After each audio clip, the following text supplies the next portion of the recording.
Hello అండి. Hi అందరికీ. ఈరోజు ఒక మంచి విషయం మాట్లాడుకుందాము. అయిపోయే వరకు చూడండి. వీడియో స్లిప్ చేయకండి. ఎందుకంటే మా ఊర్లో నా కండ్ల ముందు లైవ్‌లో జరిగిన విషయం ఇది. ఎక్కడ జరిగిన విషయాలు నాకు తెలవదండి. మా ఊర్లో మాత్రం నేను చూసిన. అదే మీతోని షేర్ చేసుకుందామని వచ్చిన. ఏంటంటే ఇక్కడ ఊర్లలో పెద్ద మనుషులుంటారు కదా! భర్తలు లేని వాళ్ళు, మళ్ళా కొంతమంది పిల్లలు లేని వాళ్ళు అట్లా ఉంటారు కదా!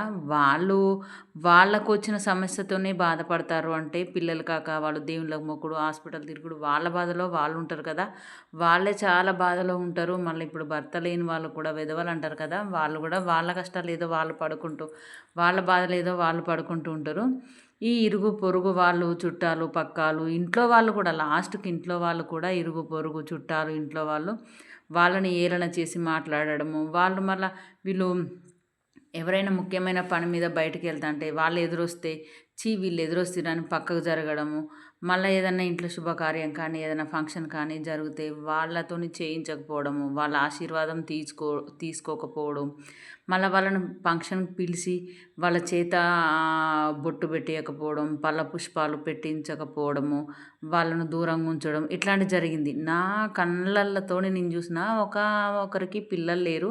ఆ అక్కకి తనని శారీ ఫంక్షన్‌కి పిలిసి తన పక్కనున్న అందరితోని బొట్టు పెట్టియడం, పూలు పెట్టియడం అవన్నీ చేయించిర్రు. గోర్లు తీపిచ్చుడు. ఆ అక్కతోని మాత్రం తీపియలేదు. ఆ అక్క తప్పేముందండి? పిల్లలు లేకపోవడమా? కాదు కదా! పిల్లలు లేకపోవడం ఆమె తప్పు కాదు కదా! భర్త చనిపోవడం ఇంకొక ఆమె తప్పు కాదు కదా! వాళ్ళు ఎదురొచ్చినా సరే దూరం ఉంటారు. వాళ్ళతోని శుభకార్యాలు ఏం పని చేయించరు. వాళ్ళ దగ్గర ఆశీర్వాదాలు తీర్చుకోరు. వాళ్ళను అసలు లెక్కనే చేయరు. ఒక మనిషిలాగా లెక్కనే చేయరు. వాళ్ళని చానా చానా తక్కువ చూస్తారు. వాళ్ళను మాటలతోని, చూపులతోని వాళ్ళని ఇబ్బంది పెడతారు. అసలు మంచి మనసంటే ఎవరండి? బాగా 4, 5 బొట్లు పెట్టుకొని, ఇంటి నిండా పిల్లలున్నోళ్ళు, మంచోళ్ళు అని కాదు. వాళ్ళు చెడ్డోళ్ళని కూడా నేననను. అట్లా ఉన్నోళ్ళు మాత్రమే మంచోళ్ళు కాదు. ఆమె విధవరాలైనంత మాత్రాన, భర్త లేనంత మాత్రాన మంచిది కాకుండా పోతుందా? మనకు ఆశీర్వదించడానికి మంచి గుణము, నిండు మనసుతోని, మంచి మనసుతోని ఆశీర్వదిస్తే చాలు. అంతేకానీ మనసు నిండా కుళ్ళులు, కుతంత్రాలు, అసూయ అవన్నీ పెట్టుకొని, మొఖాన 4 బొట్లు పెట్టుకొని, అట్లా ఆశీర్వదిస్తే మంచిదా? అట్లా కాదు కదా! మనకు ఆశీర్వాదం కావాల్సింది నిండు మనసుతోని, ప్రేమతోని ఆశీర్వదించడం కావాలి. అంతేకానీ కుళ్ళు, కుతంత్రాలు, అసూయ పెట్టుకొని దీవించడం కాదు. పిల్లలు లేని వాళ్ళు దీవిస్తే ఏమైతంది? వాళ్ళు మంచి మనసుతోని. అదే పిల్లలు 10 మందిని ఎమ్మట పెట్టుకొని అంత తప్పులు చేసి అట్లా ఇట్లా అన్నట్టుగా ఉండి వాళ్ళు ఆశీర్వదిస్తే మంచిదా? ఎప్పుడైనా మళ్ళా ఇక్కడ కొంత ఏమైద్దంటే ఇట్లా వాళ్ళ సొమ్ము తినడానికి మాత్రం అప్పుడేం తంపు లేదండి. వాళ్ళ డబ్బులు కానీ, వాళ్ళ ఆస్తులు కానీ, వాళ్ళు ఏమైనా సరే వాళ్ళే తినేటప్పుడు ఏ తప్పు లేదు. అట్లాంటప్పుడు వాళ్ళక్కడ మరి పిల్లలు లేరు వాళ్ళ సొమ్ము మేమెందుకు తినాలి అనరు. విధవరాలు కదా! తన సొమ్ము నేనెందుకు తినాలి అని అనరు. వాళ్ళ సొమ్ము తినేటప్పుడు మాత్రం ఎలాంటి తప్పులుండవు. కానీ వాళ్ళ నుండి ఆశీర్వాదం తీసుకోవడానికి, వాళ్ళను శుభకార్యానికి పిలవటానికి, వాళ్ళ చేత్తో బొట్టు పెట్టియడానికి అట్లాంటి వాటికి మాత్రం తప్పుంటది. మరి అట్లాంటి వాటికి తప్పున్నప్పుడు డబ్బు కాడ గూడా వాళ్ళ కాడ డబ్బును ఆశించడం కూడా అది తప్పే కదా! అందుకోసమనే వాళ్ళ డబ్బును గూడా ముట్టుకోవద్దు ఎవరైనా సరే అండి. ఎవరెక్కడైనా పోనీయండి. కానీ నా మాట విన్న ఒక్కరైనా మారితే చాలు. ఎందుకంటే మా ఇంటి ఎదురుంగా ఒక పిన్నుంది. తనకి పిల్లలు లేరు. అయినా సరే తనతోని మా మరదలు ఏమంటాం గుండు పెళ్ళైనంక మంగళసూత్రం పూసలు గుస్తారు గదా! పూసలు గుచ్చిపిచ్చినాం. ఏమైంది మరి? మా తమ్మునికి ఎంచక్కా మా మరదలకి 3 పిల్లలైండ్రు. తన నిండు మనసుతోని దీవించింది. మాది నల్ల పూసలు కుచ్చింది. మరేం కాలేదు కదా! మాకట్లాంటి నమ్మకాలు ఉండవండి. మేము మంచిగా వాళ్ళు మంచి మనసుతోని దీవిస్తే చాలనుకుంటాము. ఆ పిన్ని మంచిగా పూసలు గుచ్చింది. మా తమ్ముడికి 3 పిల్లలైండ్రు. ఎంచక్కా వాళ్ళు ఆడుకుంటారు. స్కూలుకి కూడా వెళ్తారు. మరి పిల్లలు కాకుండా లేరు గదా! మరి ఆ పిన్నికి పిల్లలు లేరని. ఎవరో మూఢనమ్మకాలు అవన్నీ నమ్మేవాళ్ళు.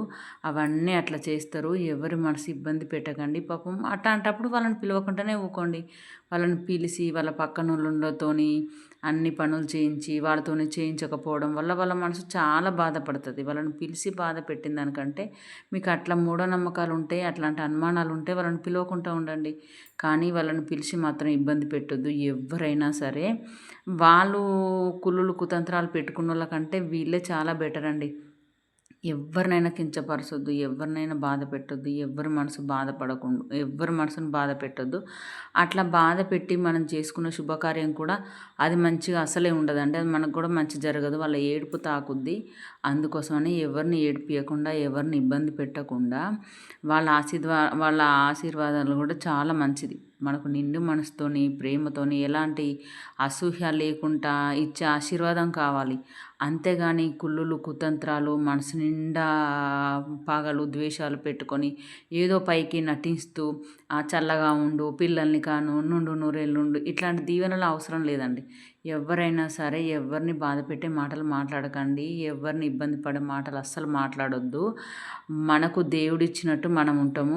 అంతే తప్పితే మనం వాళ్ళని బాధపెట్టి వాళ్ళ ఏడుపు మనకు తాకి ఇంకొంచెం ఇబ్బంది పడాల్సిన అవసరం అస్సలు లేదండి. ఎందుకంటే నేను ఇది ఎందుకు చెప్పినంటే మా ఊర్లోనే నా కళ్ళ ఎదురు జరిగింది కాబట్టి చెప్పిన. మళ్ళా ఎటన్నా పోయేటప్పుడు కూడా నేను ఒక కాడ చూసిన. ఒక అక్క తనకి ఎటో ఫంక్షన్‌కో ఎటో వెళ్తాంది. ఒక అమ్మాయి ఎదురొచ్చింది. ఆ అమ్మకి భర్త లేడు. ఆ అక్క ఏమంటే రిటర్న్ మారింది. ఈ పొద్దున్నే నేను బయటకెళ్తాంటే గీమె ఎదురొచ్చింది ఏందని రిటర్న్ మారింది. నేను ఆ పేరు చెప్తే బాగుండదు కదా! అందుకే నేను చూసినా కాబట్టి నాకు ఈ వీడియో తీయాలనిపించింది. అసలు ఆ మనసులో కుళ్ళు పెట్టుకొని రిటర్న్ వెనకకు మరింది చూడు. అసలు ఆమెనే మంచిది కాదు ఫస్ట్. ఆమె మనసు నిండా కుళ్ళులు, కుతంత్రాలు ఉంటాయి. ఆ ఎదురొచ్చిన అమ్మ గుణం చాలా మంచిది ఆమెకు. ఎంత మంచిదంటే అంత మంచిది. అందుకోసం నేను అలాంటి వాళ్ళని చూసినా కాబట్టి నాకు కొంచెం ఇట్లా చెప్పాలనిపించింది. నాకు కాకపోతే కరెక్ట్‌గా ఎక్స్‌ప్లెయిన్ చేయడం రాలేదు దీన్ని. కరెక్ట్‌గా మాట్లాడడం రాలేదు. కాకుంటే నేను చూసినంతలో మాత్రం ఇట్లా జరిగింది. ఈ వీడియో నచ్చినట్టయితే లైక్ చేయండి, కామెంట్ చేయండి. నేను చెప్పింది నిజమా కాదా చెప్పండి.